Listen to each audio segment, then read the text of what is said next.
إن الحمد لله نحمده ونستعينه ونستغفره ونعوذ بالله من شرور أنفسنا ومن سيئات أعمالنا من يهده الله فلا مضل له ومن يضلل فلا هادي له أشهد أن لا إله إلا الله وحده لا شريك له وأشهد أن محمدا عبده ورسوله وبعد. Sebelum kita masuk pasal ke-30, ada beberapa tentang sahabat yang belum kita bahas kemarin. Yang sudah adalah bahwa syarat sahabat adalah ada tiga, bukan dua. Sebagian orang menganggap dua, bertemu dengan Nabi, yang kedua Muslim. Ketika bertemu dengan Nabi itu Muslim, udah itu saja sahabat. Padahal masih satu lagi, apa? Mati dalam keadaan Muslim, mukmin. Mungkin ada yang bertanya, apa ada seorang Muslim bertemu dengan Nabi, sholat di belakang Nabi, tapi akhirnya murtad, mati dalam keadaan kafir? Jawabnya, ada, ya. Dalilnya terang benderang kemarin. Berkaitan dengan Al-Hawd. Ini dalil yang sangat gamblang, tegas, jelas, sahih, sharih, bahwa Nabi ketika sudah wafat tidak tahu keadaan sahabat beliau, umat beliau. Bagaimana hari ini ada kaum muslimin yang beranggapan ayah kita, ibu kita, nenek kita, kakek kita yang sudah meninggal bisa melihat kelakuan kita yang masih hidup. Ini batil sebatil-batilnya.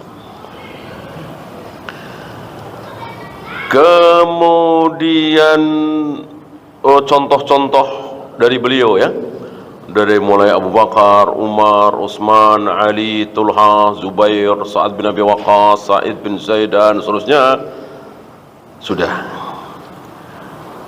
Kemudian urutan dari mulai 4, 10, 313, ya. 4 siapa? Al-Khulafa Ar-Rasyidin Al-Mahdiyyin, Abu Bakar, Umar, Utsman, Ali. 10, 4 tadi ditambah 6. 4 tadi ditambah 6. 313, iya, yang ikut perang Badar, terus Bai'atul Aqabah, Bai'atul Ridwan, terus sampai yang mendapati 2 kiblat,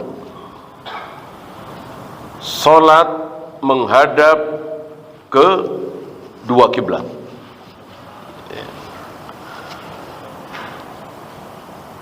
Karena memang seorang muslim, seorang mukmin itu bertingkat dalam kebaikan, termasuk sahabat.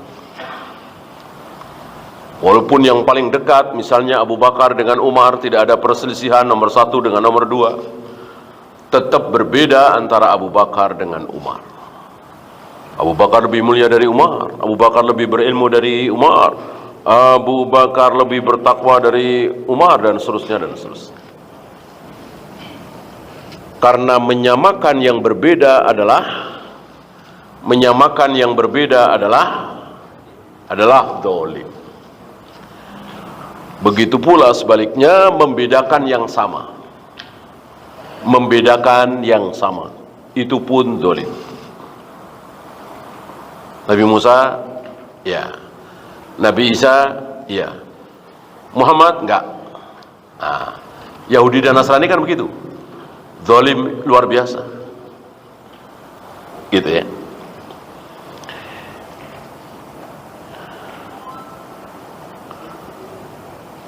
Kemudian tarahama alaih,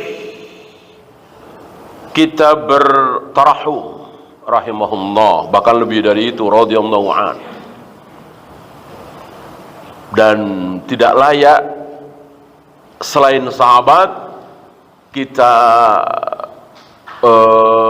ucapkan radhiyallahu an. Ada beberapa naskah Imam Syafi'i, bahkan Imam Bukhari. Imam Syafi'i radhiyallahu an, Imam Bukhari radhiyallahu an. Betul? Tidak betul. Tidak betul. Sebagian Rafidah Ali bin Abi Thalib, bukan radhiyallahu an lagi kalau itu benar. Apa? Alaihi salam. Alaihi salam, alaihi salatu wassalam. Sallallahu alaihi wasallam. Ini pun tidak berhak. Alaihi salam, alaihi salatu wassalam, sallallahu alaihi wasallam. Ini khusus para nabi, para rasul. Adapun para sahabat cukup dengan radhiyallahu an. Setelah sahabat cukup dengan rahimahumullah. Ya.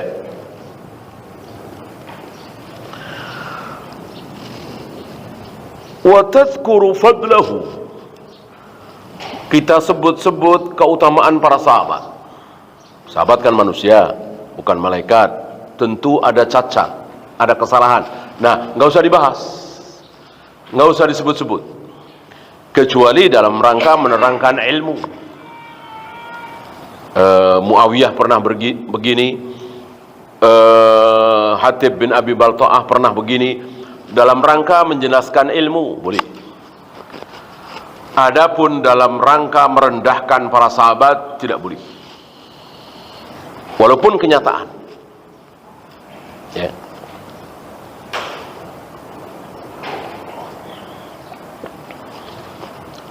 Wa takuffa an zillatihi,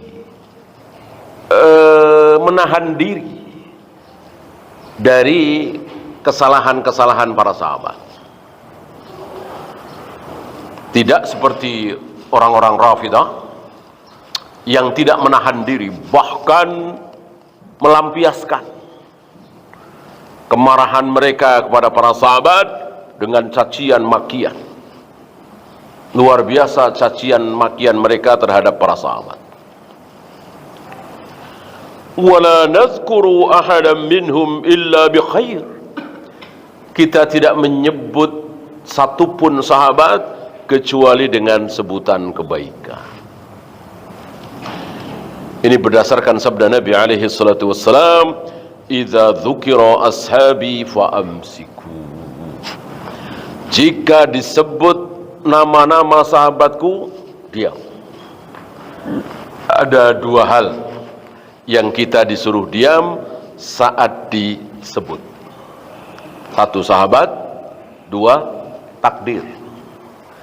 Kan banyak dari kita yang kurang paham, berat memahami. Masuk bayi masih merah sudah ditakdirkan oleh Allah bahwa dia akan masuk neraka. Berat, kurang paham. Kata Nabi, udah diem. Udah diem. Imani apa adanya, ucapkan seperti apa yang aku ucapkan. Bahwa tidak ada yang tidak diketahui oleh Allah. Allah mengetahui takdir seseorang dari dia lahir sampai dia mati, sampai dia masuk surga atau neraka. Bukan mujmal, bukan garis besar, tapi rinci serinci-rincinya. Saat dia umur 20 tahun, lebih 5 bulan, lebih 7 hari, lebih 4 jam, apa yang dia lakukan? Allah bisa jawab atau tidak? Tentu bisa jawab dengan mudah. Oh, dia sholat. Oh, dia minum khamar. Oh, dia berjudi. Allah tahu. Allah maha tahu. Banyak dari kita tidak faham ini, berat merasakannya. Kata Nabi, diam. Udah diam aja. Nah, terlalu tinggi ilmu Allah untuk semuanya kita bisa ketahui, bisa kita pahami. Ya. Begitu pula sahabat. Idza dzukira ashabi fa'amsiku. Kalau disebut nama-nama sahabatku, ada Abu Bakar, ada Umar, ada Bilal, ada Khabbab, ada Mughis, ada Barirah, diam. Walaupun Mughis seperti anak-anak, menangis mengikuti kemanapun Barirah pergi. Suami istri, tadinya suami istri, tapi Barirah meninggalkan, dan Barirah berhak untuk meninggalkan karena Barirah sudah dimerdekakan. Dua-duanya budak tadinya. Diam. Dia sahabat, dia bertemu dengan Nabi, dia muslim, mati dalam keadaan Islam, maka dia akan masuk surga. Pasti.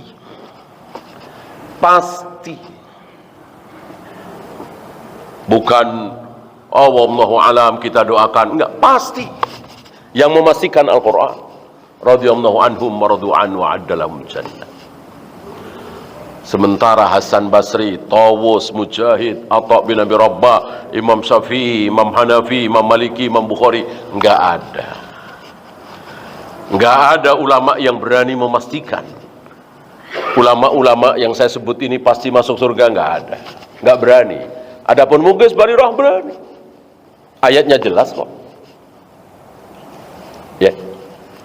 Inilah sahabat. Melebihi keutamaannya, melebihi dari ulama manapun. Ya. Bukan dari satu sisi. Kalau dari satu sisi, iya. Dari sisi keilmuan, mana lebih tinggi, Imam Syafi'i apa Mughis? Insya Allah Imam Syafi'i.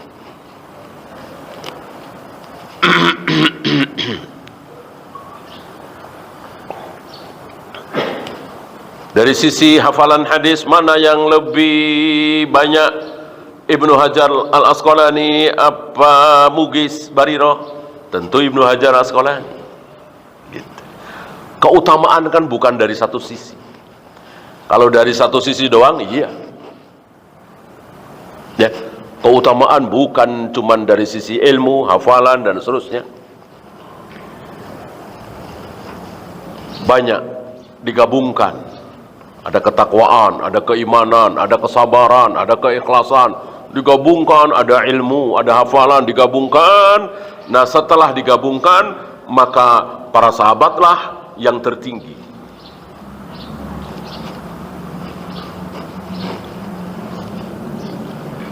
Dan itu ucapan Nabi alaihi salatu wassalam. Wa qala Sufyan ibn Uyainah, man nataqa fi ashabi Rasulillah sallallahu alaihi wasallam bi kalimatin, ay kalimatin sayyi'atin, man tidak disebutkan. Barang siapa yang mengucapkan para sahabat dengan kalimat, maksudnya kalimat yang buruk. Dalam bahasa Arab itu, ketika sesuatu sudah jelas, sering tidak disebut. Mungkin bahasa kita juga ada seperti itu. Bahkan kadang-kadang disebut sebaliknya. Gitu ya. Itu ketika udah jelas disebut sebaliknya. Mestinya barat bilangnya timur. Mestinya besar bilangnya kecil. Karena udah jelas. Ya. Seperti fabashirhum bi'adzabin alim. Berikanlah kabar gembira kepada orang-orang kafir itu bahwa mereka akan mendapat azab yang pedih. Maksud azab yang pedih kabar gembira? Ya, dibalik, karena udah jelas namanya orang kafir pasti akan mendapatkan azab yang pedih, dan azab yang pedih tentu kabar yang menyakitkan. Disebut sebaliknya, wabashirhum, berilah kabar gembira. Barang siapa yang mengucapkan ucapan buruk kepada seorang sahabat, fahuwa sahibu hawa, berarti dia pengikut hawa nafsu, ahlus subhat, ahlul bid'ah. Maka haram bagi kita walaupun kita tahu Mughis begini, Barirah begini, Muawiyah begini, 3 kali dipanggil oleh Nabi masih makan terus, maka tidak boleh riwayat ini kita jadikan untuk memojokkan Muawiyah, mencaci Muawiyah, merendahkan Muawiyah. Haram. Ya. Termasuk ucapan Aisyah ketika cemburu pada Nabi alaihi salatu wassalam, ketika Nabi sakit keras yang akhirnya beliau meninggal. Saat itu Aisyah pun sakit, pusing luar biasa. Aisyah mengucapkan kata-kata yang menunjukkan kecemburuan seorang istri. Ya. Jika aku meninggal ya Rasul, engkau akan bersenang-senang dengan istrimu yang lain. Gitu. Nah, sakit yang luar biasa, mengira dia duluan yang akan meninggal. Termasuk ketika Aisyah bersama Nabi, datang seseorang membawa makanan hadiah dari istri yang lain. Muncul kecemburuan Aisyah, itu wadah itu diteprak dengan tangannya, jatuh berantakan makanan itu. Riwayat ini kita pakai untuk mencaci maki, menjelek-jelekkan Aisyah, bolehkah? Tidak boleh. Tidak boleh. Justru harus dibahas sebagai ilmu, bahwa setinggi-tinggi seorang wanita tetap dia punya kebengkokan. Ini salah satunya. Ini kan ilmu, fawaid, ya. Dan hiburan bagi kita semua para lelaki, ketika istri kita ngambek misalnya, istri kita kurang ajar misalnya, istri kita tidak taat terhadap perintah kita misalnya. Kita ingat itu istri Nabi alaihi salatu wassalam, Aisyah, wanita yang sangat mulia, tapi sifat wanitanya masih ada dan muncul. Dibahas sebagai ilmu, bukan dalam untuk mencaci maki Aisyah. Yang terakhir ini dhaif, ya.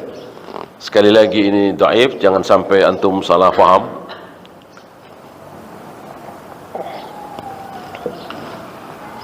Ashabi kan nujum, sahabat-sahabatku itu seperti bintang-bintang. Bi ayyihim iktadaitum ihtadaitum. Dengan sahabat manapun engkau mengikuti, engkau akan mendapat hidayah, petunjuk. Ya. Dari segi riwayat hadis ini dhaif, dari segi matan tentu bertentangan dengan ijma' sahabat. Ya. Kalau ijma' sahabat betul, apapun yang menjadi ijma' sahabat tidak mungkin salah. Adapun orang per orang mungkin. Jangan sampai hadis dhaif ini menjadikan kita tidak berani menyalahkan Ibnu Umar. Saat Ibnu Umar mengatakan bahwa wanita yang mandi junub harus basah seluruh rambutnya, padahal jelas itu salah, dan yang menyalahkan sahabat yang lain. Termasuk kita juga harus berani menyalahkan ucapan Aisyah yang mengatakan sutra sholat tidak ada. Masuk sholat akan batal dilewati oleh anjing hitam, keledai, dan wanita. Masuk wanita diserupakan, diatofkan, dikiaskan dengan anjing hitam dan keledai. Kan sempat mengucapkan kalimat itu Aisyah ketika pertama kali mendengar hadis itu. Ini Nabi sudah wafat, ya. Berapa banyak sabda-sabda Nabi yang tidak didengar oleh Aisyah? Berapa banyak sabda-sabda Nabi didengar oleh Aisyah, nggak didengar oleh Umar misalnya? Karena Nabi kan bersabda di mana saja, kadang di masjid, kadang di rumah, kadang ketika jihad perang. Tidak seluruh sahabat dengar semua. Yang ini dengar, yang ini enggak. Yang ini dengar, yang ini enggak. Ya. Nah, Adapun kesepakatan sahabat, betul sekali. Ketika para sahabat sepakat, pasti benar. La tajmi'u ummati 'ala dhalalah. Tidak mungkin para sahabatku sepakat dalam kesalahan.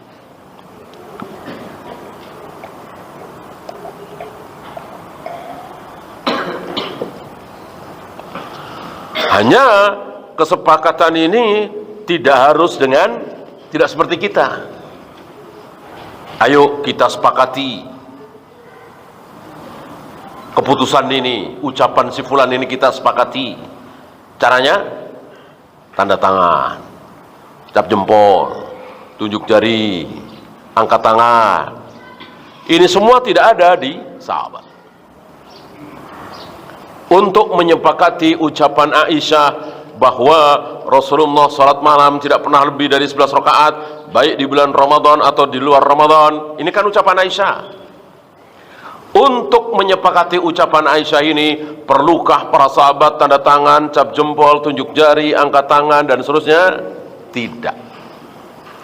Cukup dengan dia. Maka disebut ijma' sukuti, ijma' secara diam. Artinya ketika tidak didapat riwayat bantahan dari seorang sahabat, Aisyah nggak benar, yang benar Rasulullah pernah sholat malam lebih dari 11. Ketika tidak didapat riwayat, maka sudah bisa disimpulkan seluruh sahabat setuju dengan ucapan Aisyah. Kalau seorang sahabat tidak setuju dan yakin betul ucapan Aisyah salah, nggak mungkin diam.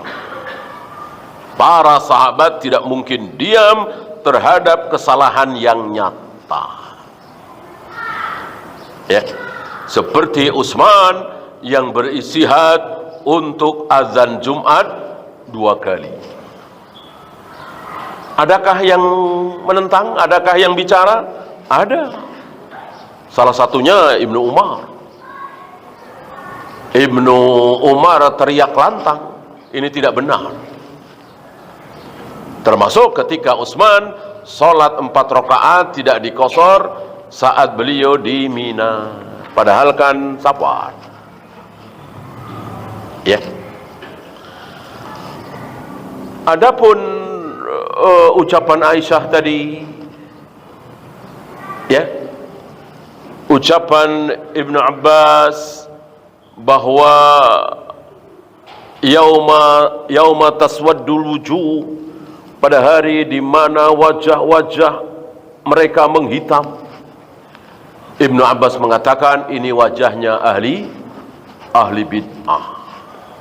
Tidak didapat riwayat seorang sahabat pun membantah ucapan Ibnu Abbas. Ya.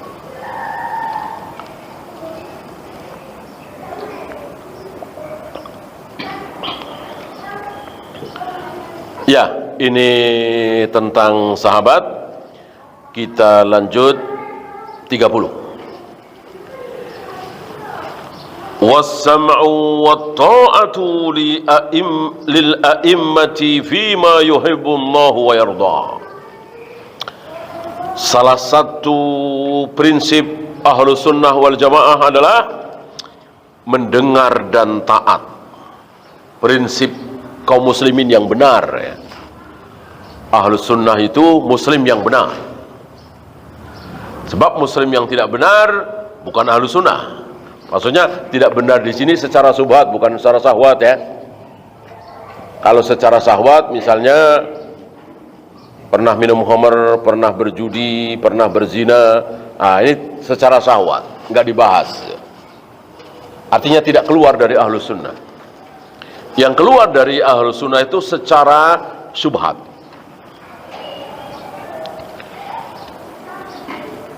Salah satu prinsip muslim yang benar, prinsip Ahlus Sunnah adalah as-sam'u wa ta'atu, mendengar dan taat. Mendengar dan taat. Kepada siapa? Lil a'immati, kepada pemimpin-pemimpin umat ini.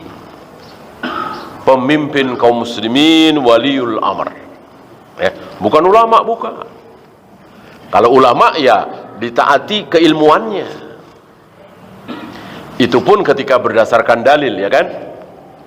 Atau fatwanya ketika kita tidak tahu dalil. Ya. Ketika kita tidak paham dalil, tidak tahu dalil, kan boleh minta fatwa. Kalau sudah tahu dalilnya nggak boleh. Ya. Antum sudah tahu dan yakin tentang dalil haramnya musik. Perlukah antum minta fatwa? Ya janganlah. Jangan. Kecuali antum nggak tahu, gelap, ya, boleh minta fatwa.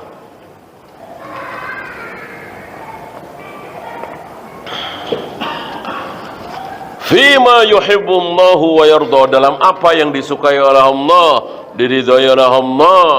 Maksudnya tidak diharamkan. Dalam hal yang diharamkan oleh Allah tidak boleh. Presiden kita nyuruh kita nyukur jenggot, tentu tidak boleh kita taati. Raja kita menyuruh wanita melepas jilbabnya, tentu tidak boleh ditaati. Menyuruh berbuat syirik, menyuruh berbuat bid'ah, menyuruh berbuat maksiat, tidak boleh kita taati. Kalimat beliau, fima yuhibbullahu wa yarda, dalam apa yang disukai oleh Allah dan diridhoi. Jangan antum berpikiran berarti pemimpin ini menyuruh kita sholat, menyuruh kita saum, menyuruh kita haji, umroh, menyuruh kita sedekah. Ya kalau itu udah jelas, ya. Pemimpin nyuruh kita pakai helm kalau naik motor, ya. Apakah ini haram? Pakai helm saat naik motor haram apa tidak? Kan tidak haram. Maka kalau itu perintah pemimpin, wajib kita taati. Ya. Fima yuhibbullahu wa yarda, yang dimaksud tidak haram. Ya. Sekali lagi, jangan antum bayangkan apa yang Allah sukai dan apa yang Allah ridhoi itu ibadah mahdoh, kebaikan-kebaikan, wajib, sunat. Enggak. Tidak dosa, tidak haram.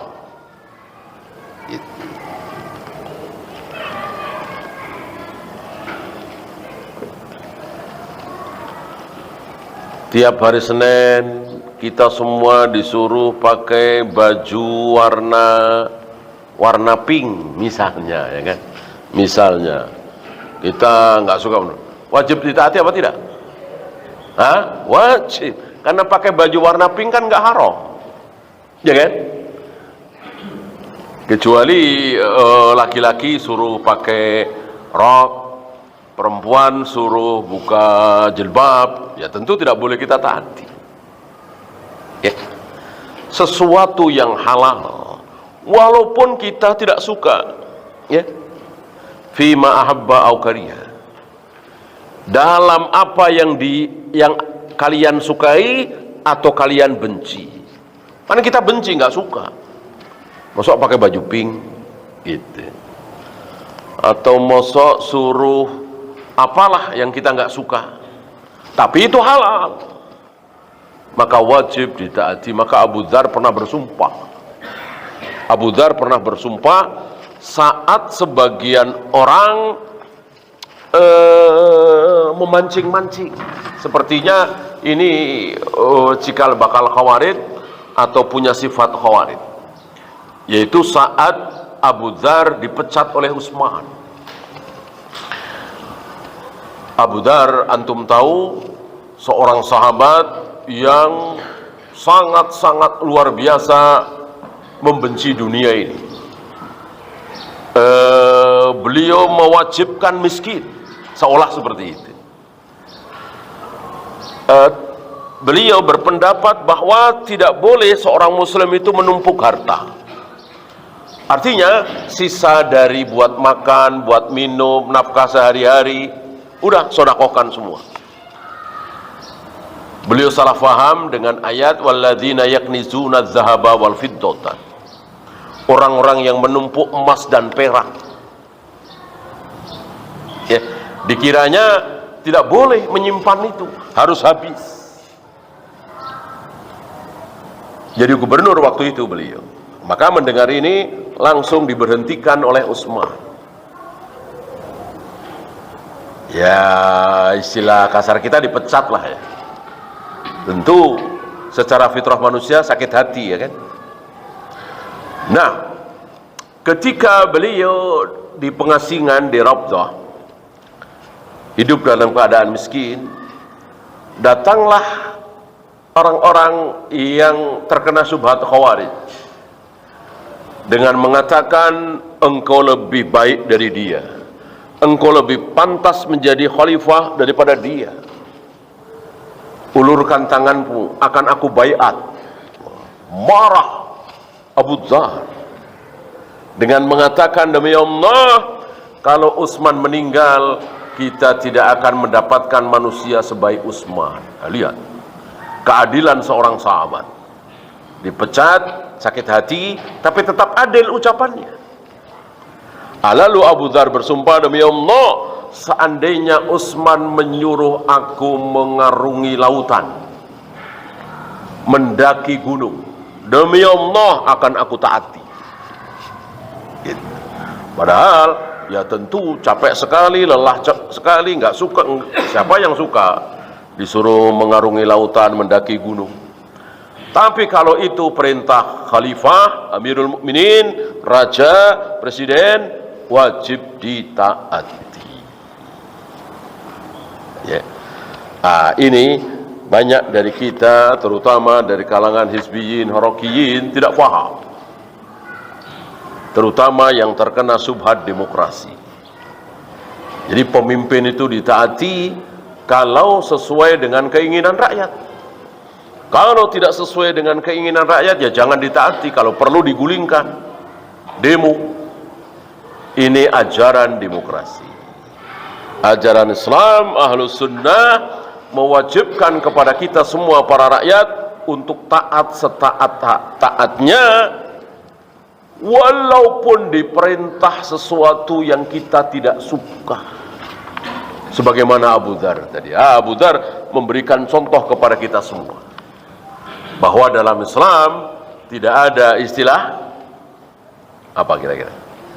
Tidak ada di dalam Islam, pemerintahan Islam, istilah oposisi, nggak ada. Ya kalau oposisi kan nggak taat dan mengkritiknya berdua apa di depan umum oposisi. Di depan umum haram kan? Nggak ada. Dalam Islam oposisi itu tidak ada.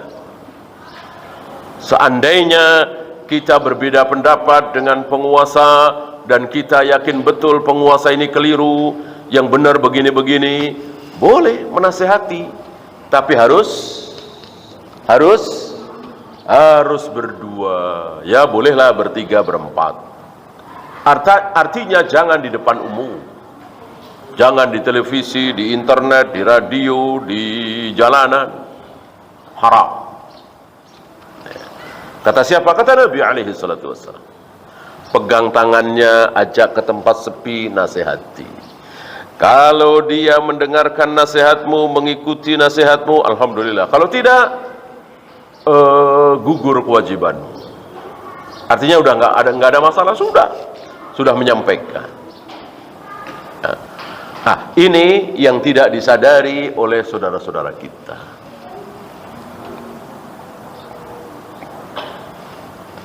Kenapa? Karena terkena syubhat tadi.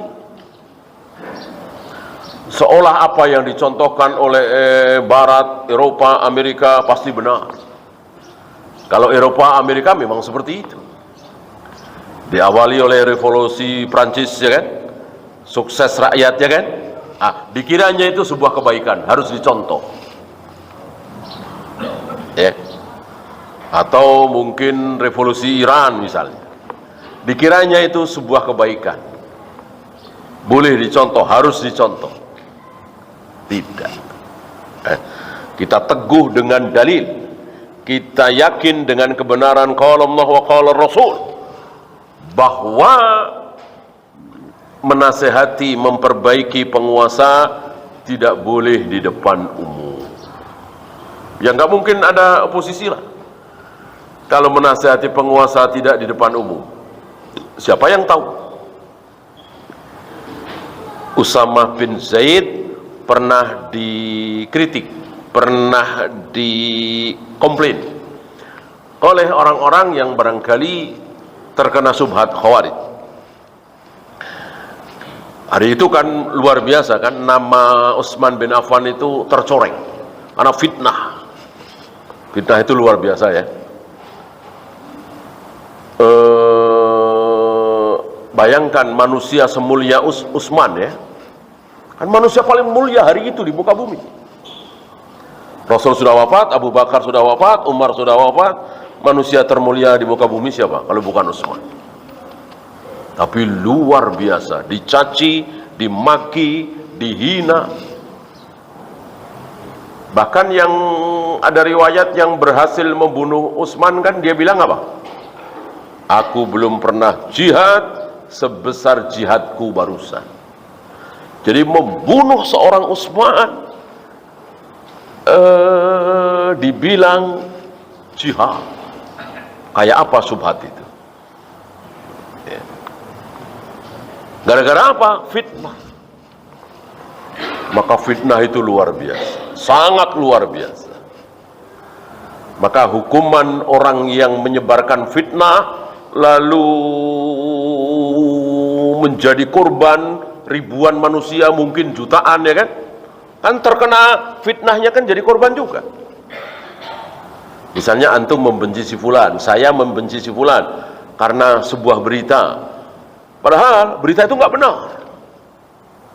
Berarti jutaan orang jadi korban, dibohongi oleh dia, si pembikin berita bohong itu kan.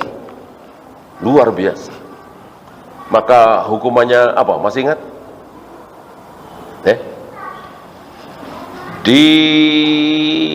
Direbahkan, pipinya ditempelkan ke tanah, lalu mulut, hidung, mata disobek, disobek dengan semacam belati gitu, tajam, ujung mulutnya itu ke belakang, ke tengkuk, ke kepala bagian belakang. Begitu pula hidung, begitu pula mata. Udah begitu dibalikkan lagi. Kalau tadi yang kanan misalnya, dibalikkan yang kiri. Diperbuat seperti itu. Ini hukuman yang sangat dahsyat bagi orang yang menyebar fitnah. Waliyadzubillah. Ya. Apalagi hari ini, zaman di mana berita itu cepat sekali menyebar. Bukan hitungan hari lagi, jam, bahkan menit, bahkan detik. Sekali pencet, fitnah yang luar biasa. Nah, ini terjadi pada diri Utsman. Sampai puluhan ribu orang terkena fitnah itu, mengurung, mengepung rumah Utsman bin Affan.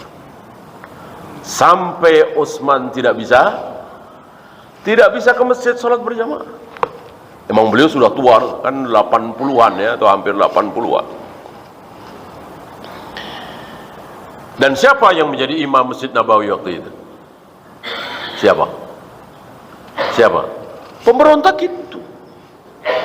Pemberontak yang dibohongi oleh Abdullah bin Sabah itu.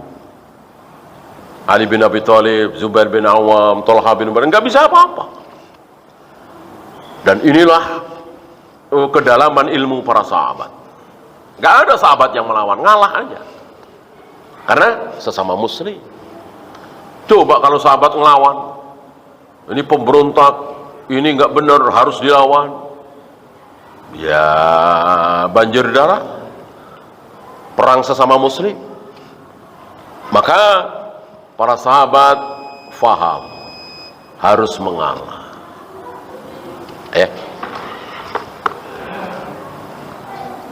Ya, silakan azan dulu. Sallallahu ala Muhammadin sallallahu alaihi wasallam wa akhiru da'wana alhamdulillahi rabbil alamin. Alhamdulillah, salatu wassalamu ala Rasulillah, la haula wa la quwwata illa billah wa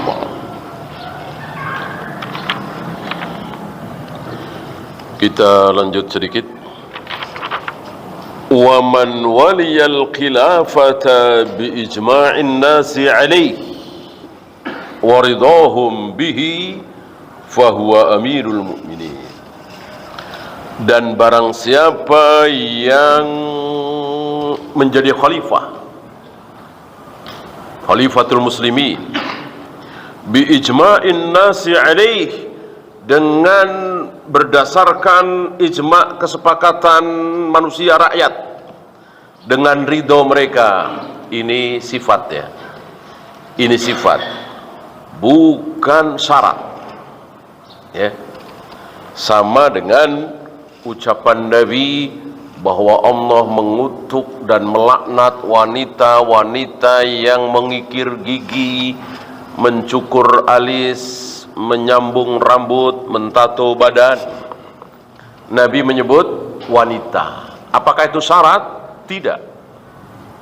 Kalau syarat berarti laki-laki boleh, karena yang dikutuk dan dilaknat oleh Allah hanya wanita yang mentato badan, menyambung rambut, mencukur alis dan seterusnya. Berarti laki-laki boleh dong kalau syarat. Tidak, ini sifat.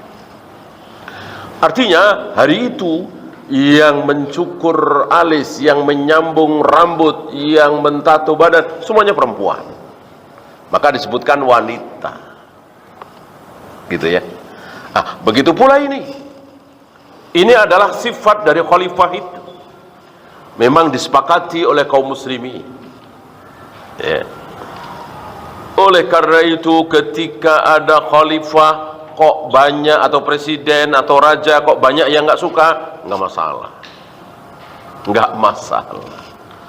Tetap dia khalifah, tetap dia presiden, tetap dia raja, tetap dia amirul mukminin, pemimpinnya kaum muslimin. Walaupun separuh, bahkan 60% nggak pada suka, nggak masalah, nggak masalah. Ya, emang ada jaminan ketika seorang raja tampil, seorang presiden terpilih, maka semuanya senang semua? Ya tentu tidak. Ada yang suka, ada yang tidak suka. Tidak masalah ya. Sekali lagi, ini adalah sifat, bukan syarat. Tidak mungkin dan pasti mustahil ya, ketika seorang presiden terpilih, amirul mukminin, disepakati, disukai oleh 100% rakyat, ya tidak mungkin, sangat tidak mungkin. Oleh karena itu pemilihan kekuasaan, pemilihan penunjukan khalifah sebagai pemimpin kaum muslimin tidak pernah minta izin kepada rakyat, tidak pernah minta izin kepada rakyat ya. Ya bahkan Abu Bakar, bahwa akhirnya sepakat, iya, tapi awalnya kan lihat orang-orang Ansor ketika mereka berkumpul di Sakifah Bani Sa'idah itu kan, di situ ada beberapa orang Muhajirin, ada beberapa orang Ansor. Tokoh Muhajirin Abu Bakar dan Umar, dan tokoh Ansor ya. Apa kata orang-orang Ansor? Muhajirin satu khalifah, Ansor satu khalifah. Berarti orang-orang Ansor maunya ada yang tampil sebagai khalifah. Jadi khalifahnya dua. Kalau istilah kita mungkin presiden dan wakil, gitu ya. Langsung dibantah oleh Abu Bakar. Jelas ini keliru, jelas ini batil. Karena dalam Islam tidak ada istilah wakil.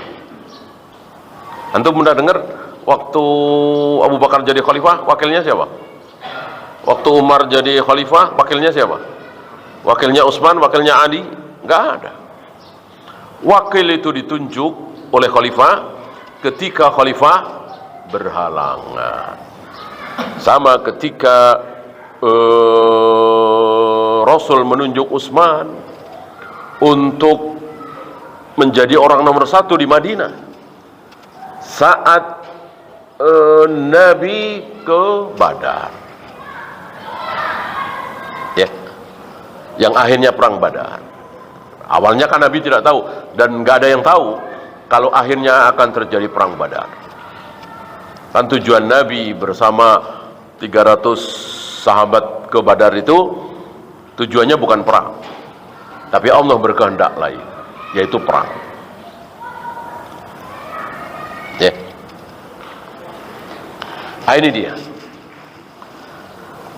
Untuk menjadi khalifah tidak ada syarat harus begini, harus begini, harus begini. Yang penting udah jadi. Bahkan seandainya, ini seandainya ya, terjadi pergantian khalifah dengan cara yang sangat buruk. Kudeta misalnya. Misalnya ada seorang jenderal membunuh presiden kita misalnya. Jelas ini dosa besar, buruk sekali. Lalu dia mengatakan, akulah sekarang presiden atau raja yang sah. Sekarang nggak ada raja-rajaan lagi. Sekarang nggak ada presiden-presiden lagi. Sekarang adanya raja. Akulah raja. Ya, kita taati jangan. Kita taati jangan. Taati. Kalau dia Muslim ya, taati. Urusan dia dosa besar. Urusan dia dengan Allah. Urusan kita sudah. Dia sudah menjadi orang nomor satu, kita taati. Dosa dia yang nanggung. Ya. Justru ketika rakyat mengatakan tidak sah, kita demo, turun jalanan, gulingkan, sementara mereka punya aparat. Terjadilah perang saudara. Ya, seperti yang terjadi di beberapa negara. Terakhir di mana tuh? Junta militer itu Myanmar ya. Coba kalau rakyat diem saja selesai. Ya kan? Ketika militer itu mengambil kekuasaan, rakyat diem saja, udah biarin aja. Rakyat sibuk urusan masing-masing, yang pedagang ya berdagang, yang petani ya bertani, yang guru yang ngajar. Itu jauh lebih baik daripada rakyat ikut-ikutan. Oh nggak sah ini, melanggar HAM ini, presiden yang sah dibunuh, kita turun ke jalanan, kita bela pemimpin kita, hancur-hancuran. Kecuali yang kudeta itu musuh, kafir, seperti Belanda dulu misalnya menjajah, ya iyalah. Ini kan satu bangsa. Ya kita bicara sesama muslim. Ini cerdas sekali. Langkah cerdas sekali seperti itu. Justru kalau rakyat nggak terima, turun ke jalanan, membela pemimpin yang didolimi dan dibunuh, itu bodoh. Akan terjadi sesuatu keburukan yang luar biasa. Ya berapa yang mati itu? Ya kan? Ekonomi mandek. Pekerjaan terbengkelai. Karena demo itu. Ya. Maka itu yang diambil oleh Utsman. Bahkan ada, kalau nggak salah Hasan atau Husain ya, itu mengadu kepada Utsman.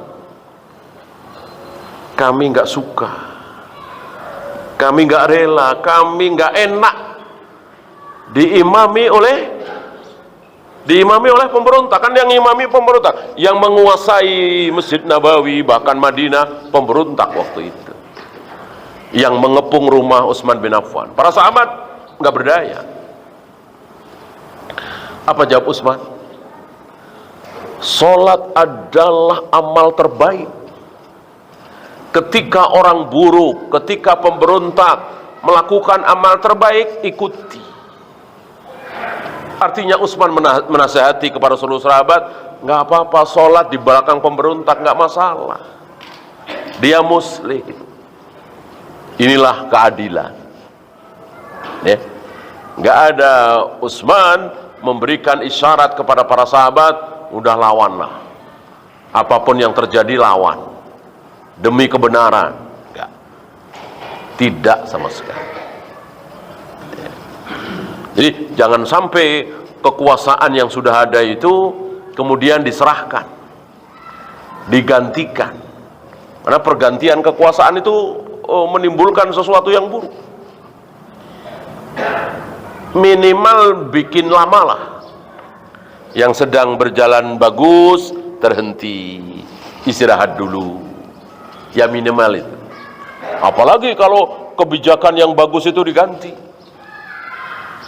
Ganti presiden, ganti kebijakan, ganti menteri, ganti kebijakan. Kan jadi tidak baik. Ya. Maka alangkah baiknya terus, gak usah ganti-ganti terus. Ada masalah baru ganti. Ada masalah baru ganti. Ya. Kapan Umar akhirnya menjadi khalifah?